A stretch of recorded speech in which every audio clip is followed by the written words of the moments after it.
kabarnya hari ini? Semoga selalu sehat dan tetap semangat. Selamat jumpa kembali di Obrolan K, obrolan penuh makna. Obrolan K kali ini hadir bersama saya Jihan Novita. Dan seperti biasa, Obrolan K akan hadir dengan perbincangan yang penuh dengan makna. Dan Obrolan K kali ini kita akan berbincang dengan seorang narasumber yang tentunya nantinya akan menambah obrolan atau perbincangan kita menjadi lebih bermakna. Saat ini sudah hadir bersama saya Deputi Bidang Kependudukan dan Ketenagakerjaan Kementerian PPN Bappenas, Bapak Maliki.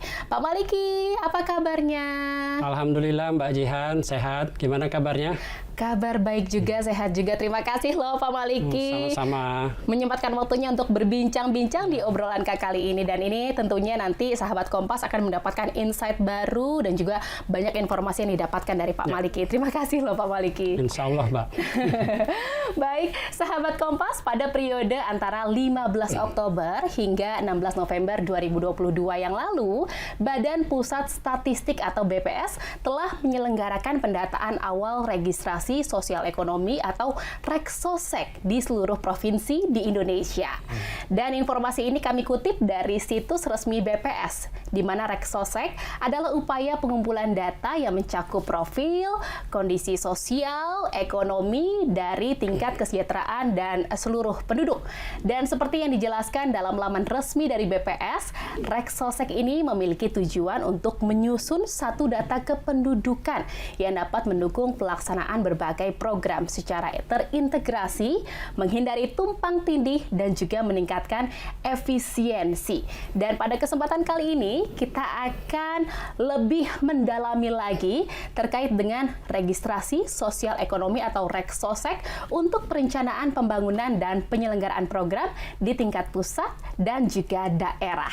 Dan senang sekali kita akan dapat berbincang langsung terkait dengan Reksosek ini bersama dengan Deputi Kependudukan dan Ketenagakerjaan Kementerian PPN Bappenas, Bapak Maliki.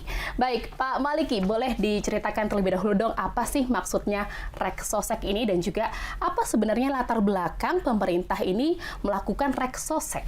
Oke. Jadi Reksosek itu singkatannya dulu ya Mbak ya. Jadi registrasi sosial ekonomi. Dan Reksosek ini merupakan upaya kita, pemerintah, untuk bisa menghasilkan data yang lebih baik. Reksosek ini sudah diamanatkan oleh Pak Presiden itu jauh sebelum pandemi COVID sebenarnya, bulan Maret 2020 ya.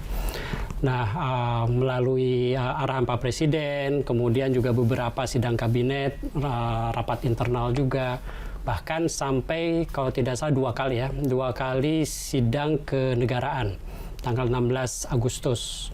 Kenapa Pak Presiden begitu menekankan bahwa Reksosek ini sangat penting? Karena memang berdasarkan Reksosek nanti kita itu melakukan perencanaan, kemudian melakukan penganggaran, kemudian melakukan sistem targetingnya.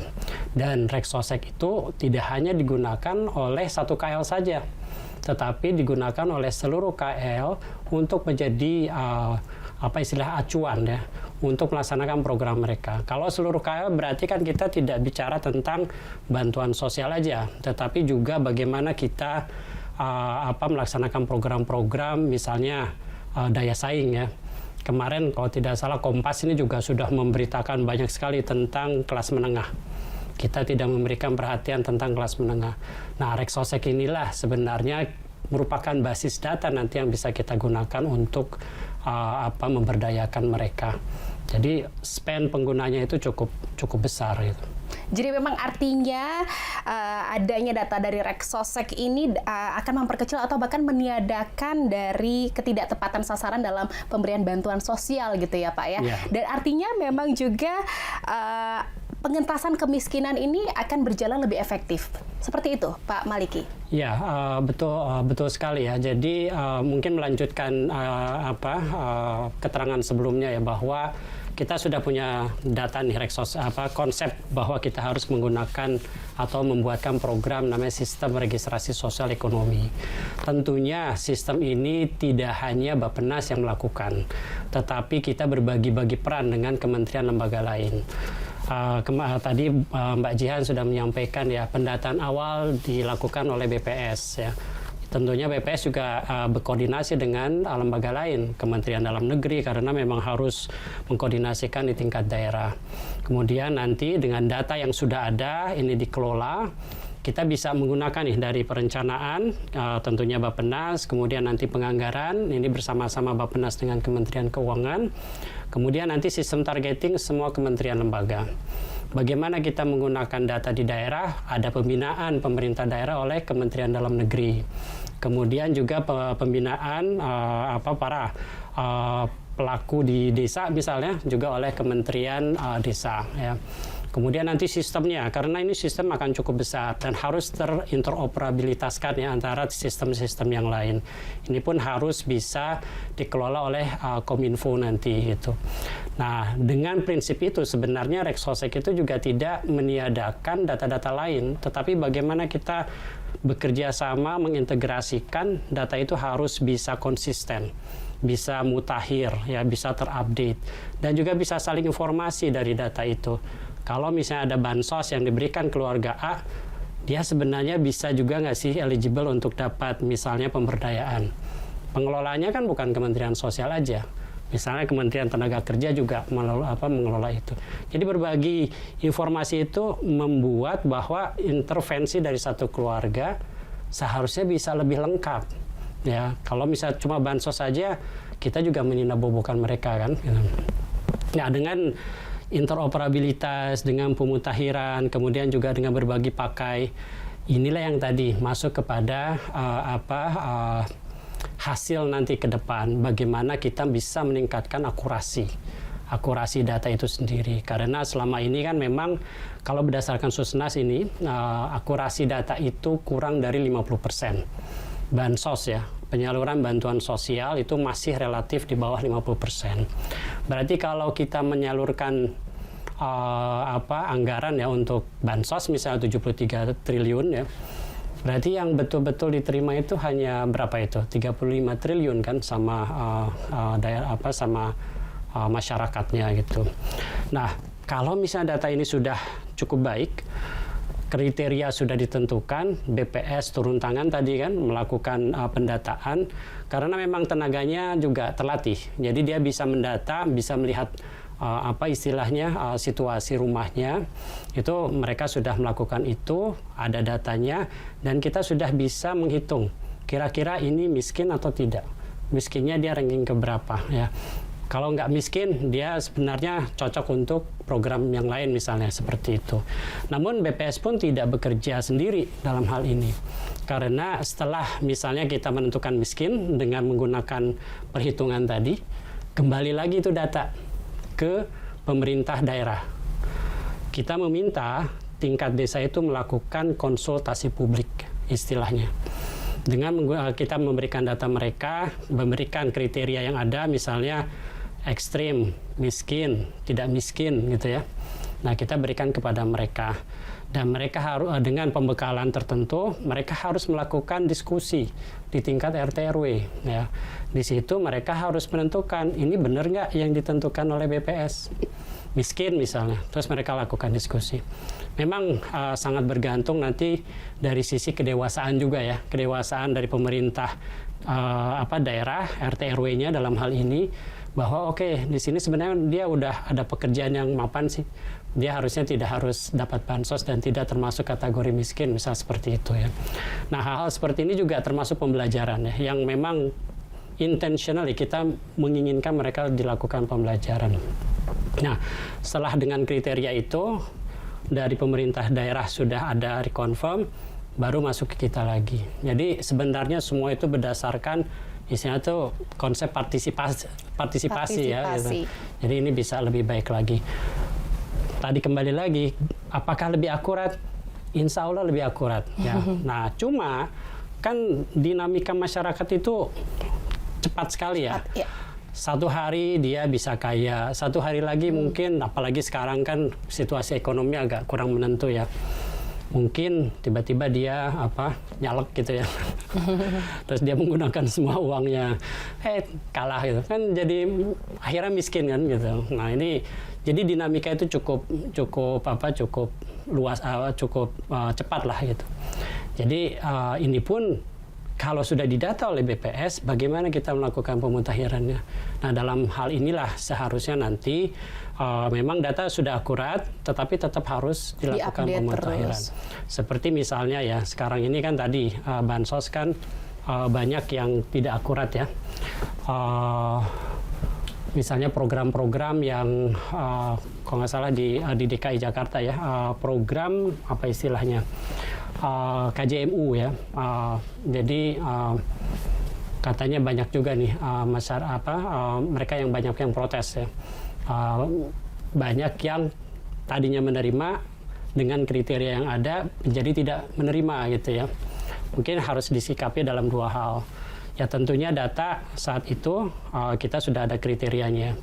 Tentunya nanti ini juga pemerintah daerah ya harus melakukan verifikasi kembali gitu ya. Apakah memang yang protes itu betul-betul tidak layak gitu ya. Kalau misalnya tidak layak ya memang harusnya begitu gitu. Ya memang harus ada sosialisasi kemudian juga komunikasi yang lebih baik kepada mereka.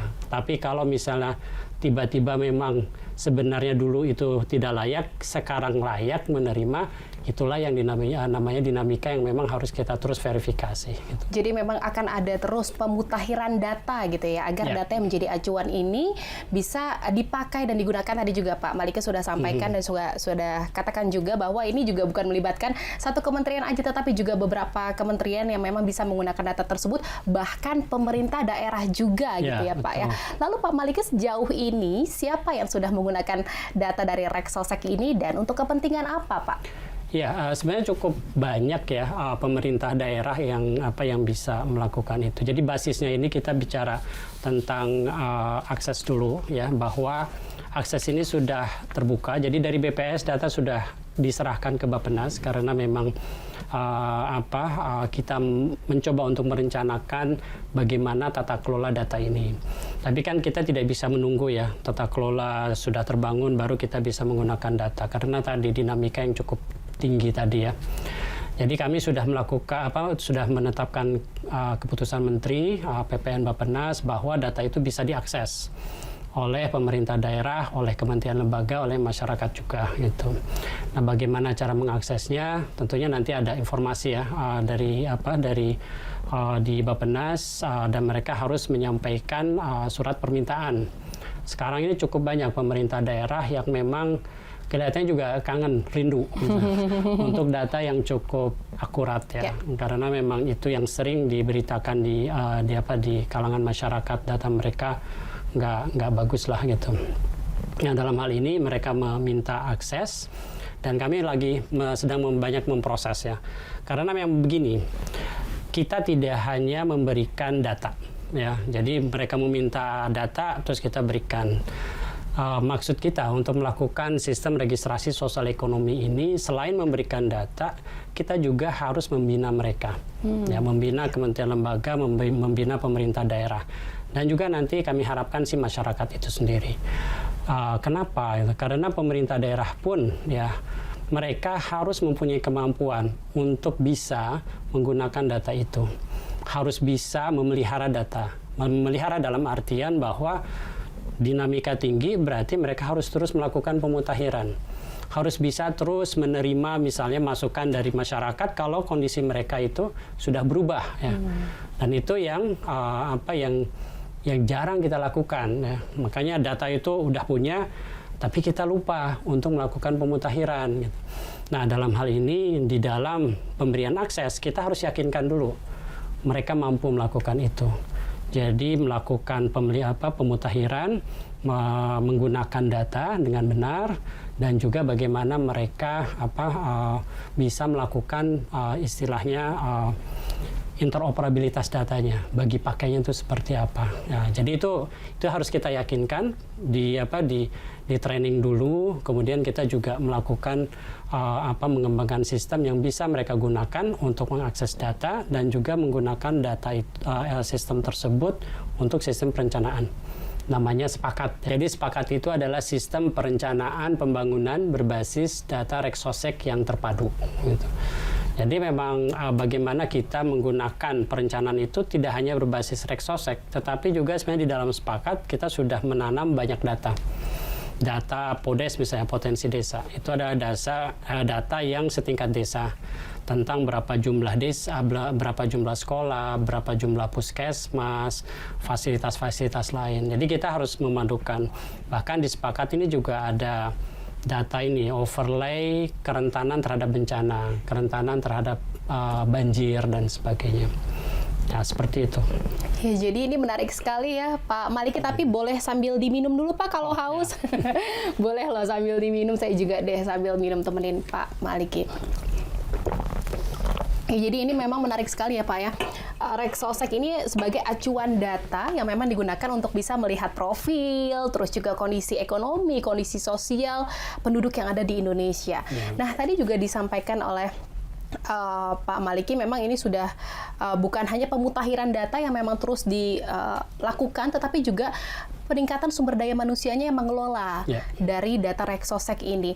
Lalu sejauh ini apa saja nih Pak tantangannya dan juga kira-kira kendalanya yang dihadapi oleh Bappenas dalam melakukan pemanfaatan dan juga tata kelola dari Rexosec ini? Ya. Jadi mungkin kembali lagi tadi kepada siapa sih sebenarnya yang sudah mengajukan misalnya. Sekarang ini sudah ada sekitar 157 kabupaten kota yang sudah mengajukan hak akses ya. Namun pada saat mengajukan itu pun kita melakukan analisis. Mengapa kita juga seperti wawancara dengan mereka.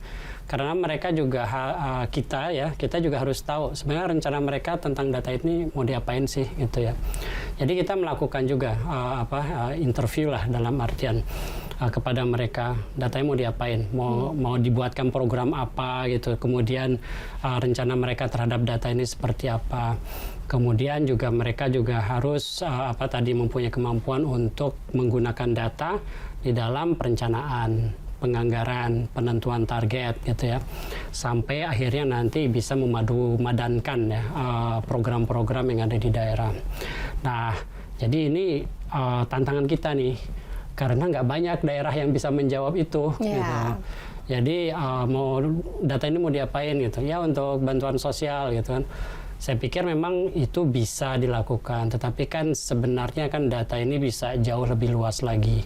Bukan hanya bantuan sosial, tetapi bisa dilakukan untuk pemberdayaan tadi, pengembangan UMKM, kemudian juga untuk misalnya pelatihan, skills ya, pemantapan keahlian dan sebagainya.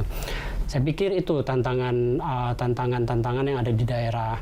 Bagaimana pemerintah daerah bisa mengelola, terutama dari desa. Di desa itu kami harus meyakinkan bahwa kalau data ada di desa, berarti kan harus ada yang mampu mengelola. Ya. Nah ini untuk staf pengelola saja, kami melihat bahwa kadang-kadang mereka kan tidak bisa juga membayar terlalu mahal ya, atau mereka juga harus part time dengan kerjaan yang lain. Ya dalam hal ini jadi banyak yang tidak full di situ. Jadi pengelolaan data juga nggak optimal. Tidak efektif. Tidak efektif. Karena tidak adanya sumber daya manusia yang mumpuni seperti itu Pak untuk pengelolaannya. Ya, betul. Dan di tingkat kabupaten kota, provinsi ini apalagi. Bukan apalagi sih, tapi kadang-kadang mungkin pengelola data itu tidak menjadi profesi yang utama.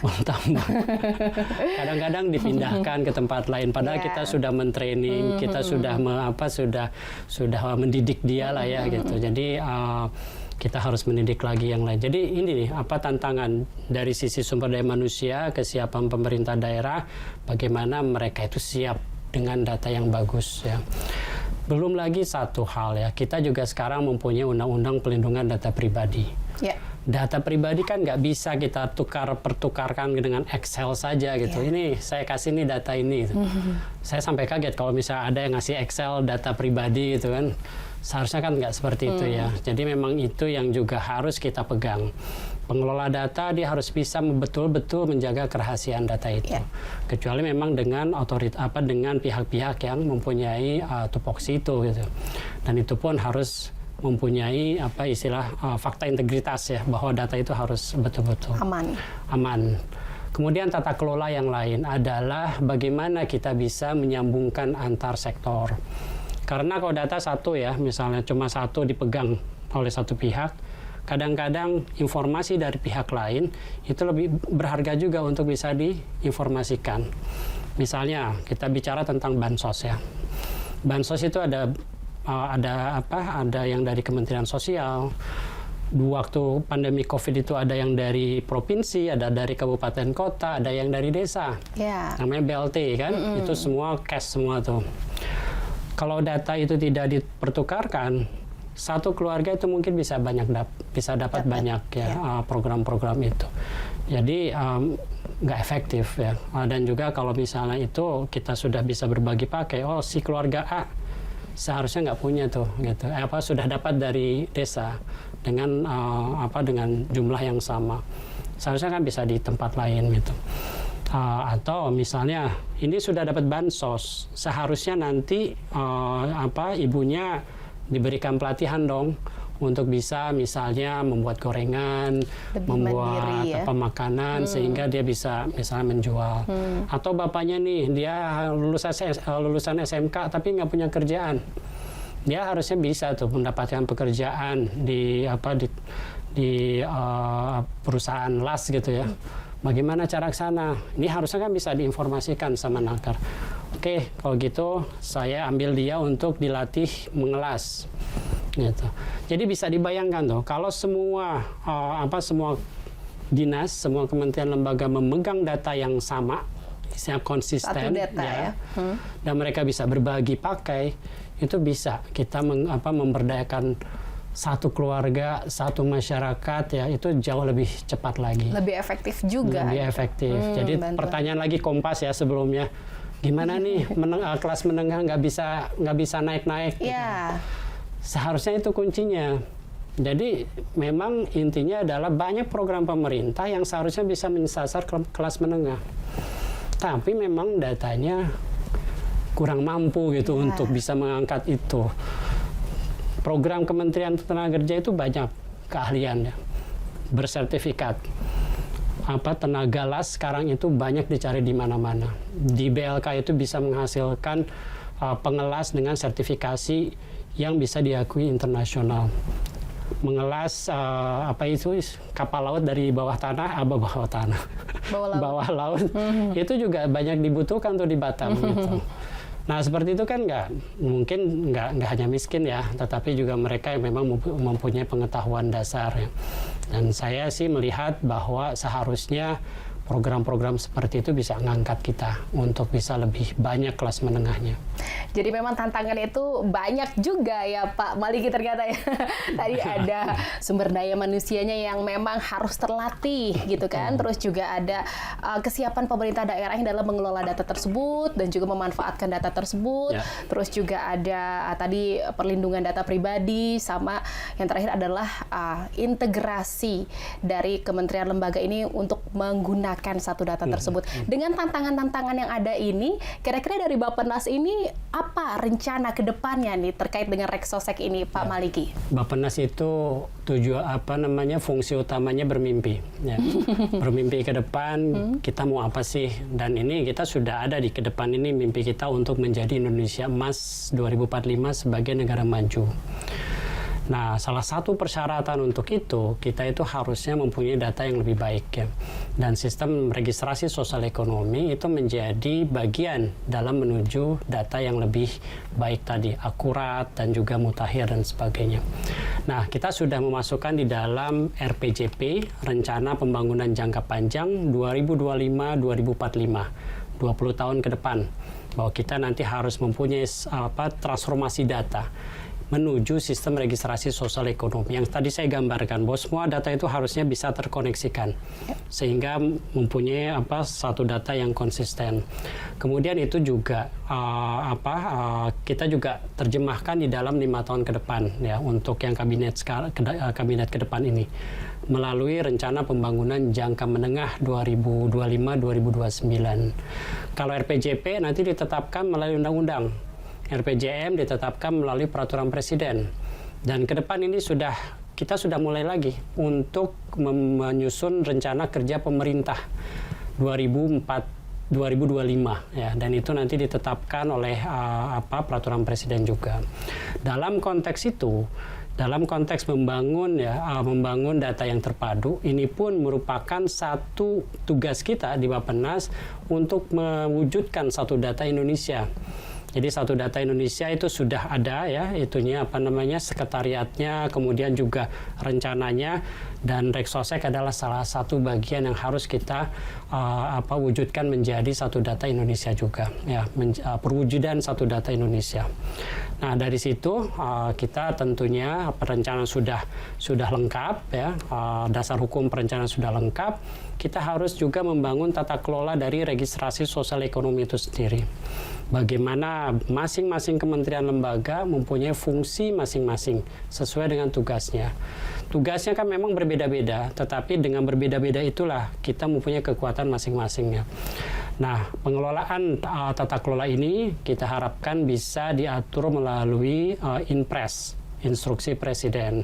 Rancangannya sudah selesai, kita sudah memasukkan ke Sekretariat Negara. Kami harapkan kita segera memfinalisasi dan juga ditetapkan oleh Pak Presiden, sehingga semua kementerian lembaga itu bisa segera melaksanakan tugasnya. Ada yang melakukan pemutakhiran, nanti ada yang memperkuat nanti metodologi pemutakhirannya, kemudian ada yang juga memperkuat misalnya pemanfaatannya.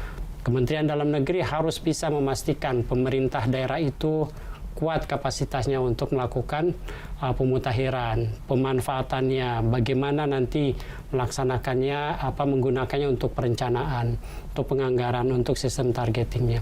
Jadi dalam hal ini sebenarnya sudah lengkap nih kita ini, komposisi pemerintah kita dengan tugas masing-masing untuk bisa mewujudkan satu data Indonesia itu sendiri, ya, melalui satu sistem registrasi sosial ekonomi. Kira-kira apa yang ingin Bapak sampaikan agar pemerintah daerah dan juga masyarakat luas ini bisa tahu terkait dengan Reksosek ini dan apa yang mereka harus lakukan? Ya, jadi kembali lagi ya bahwa kami mengharapkan bahwa Reksosek ini bisa menjadi pemersatu kita, pemersatu seluruh program ya. Bagaimana semua pemerintah daerah, bagaimana semua kementerian lembaga ini bisa saling mengupdate, memutakhirkan dan juga berpakai-pakai. Karena tanpa itu data itu akan obsolete lagi ya, dan kita tidak bisa menggunakan bersama-sama. Saya kira itu sih. Oke, yang ingin disampaikan kepada sahabat Kompas nih yang sedang menonton obrolan kali ini, kira-kira tentang Reksosek apa mau disampaikan Pak Maliki? Ya, kami mengharapkan sebenarnya nanti memang dukungan ya. Dukungan dari teman-teman di sini, para pemirsa, sehingga juga bisa saling membangun ya. Tentunya dengan saling mengingatkan juga kepada kita, kepada pemerintah, kepada masyarakat. Karena begini, data itu statis ya. Kembali lagi bahwa data itu statis. Tentunya dengan dukungan masyarakat, data itu bisa dinamis dan bisa bersuara ya. Karena kalau misalnya data itu menyebutkan bahwa seseorang itu bisa atau dapat ya menerima bantuan, tetapi pada kondisinya itu sebenarnya tidak gitu ya. Itu tentunya itu tidak konsisten. Dalam hal ini saya pikir masyarakat itulah yang harusnya bisa kritis. Seseorang yang menerima tetapi seharusnya tidak layak, itulah yang harusnya bisa disuarakan ya. Kemudian satu lagi ya, bahwa dengan adanya nanti pemutakhiran yang lebih baik, saya pikir ini akan bisa memberikan ya atau melaksanakan program yang jauh lebih efektif lagi. Oke, baik. Ini menarik sekali perbincangan kita di obrolan kali ini, Pak Maliki. Ini untuk saya sendiri juga sangat insight baru, ini informasi baru, dan tentunya juga sepertinya sahabat Kompas juga merasakannya gitu, apa yang saya rasakan terkait dengan perbincangan Reksosek dengan Pak Maliki kali ini. Dan penting juga untuk diingat ya sahabat Kompas bahwa kunci utama dalam mencapai tujuan dan juga pemanfaatan dari pendataan Reksosek ini adalah koordinasi antar kementerian dan juga lembaga, di mana koordinasi ini akan menjadi fondasi utama gitu ya Pak Maliki ya, agar reformasi perlindungan sosial sosial ini berjalan efektif dan juga efisien. Dan melalui koordinasi yang baik juga, pemetaan data perlindungan sosial ini dapat dilakukan secara terpusat gitu ya Pak Maliki. Dan hasilnya di mana nanti program-program dapat disalurkan dengan prinsip yang tepat sasaran, tepat waktu, tepat jumlah juga, tepat harga, tepat kualitas, dan juga tentunya tepat dari administrasinya. Seperti itu ya, Pak Maliki. Dan dengan pemanfaatan data Reksosek yang optimal ini, target bersama dalam menurunkan tingkat kemiskinan ini akan cepat tercapai. Amin. Ya, amin. Amin. Jadi sebenarnya bukan tingkat kemiskinan aja. Karena kita harus jadi negara maju, kita harusnya bukan tingkat kemiskinan. Tetapi bagaimana kesejahteraan kita meningkat. Jadi meningkatkan kesejahteraan penduduk di Indonesia. Jadi tidak menuntaskan kemiskinan, tetapi meningkatkan kesejahteraan dari penduduk masyarakat. Supaya tadi kelas menengahnya bisa 70%. Jadi semakin naik lagi gitu ya. Baik, terima kasih loh Pak Maliki sekali lagi bincang-bincang yang penuh makna ini di obrolan K.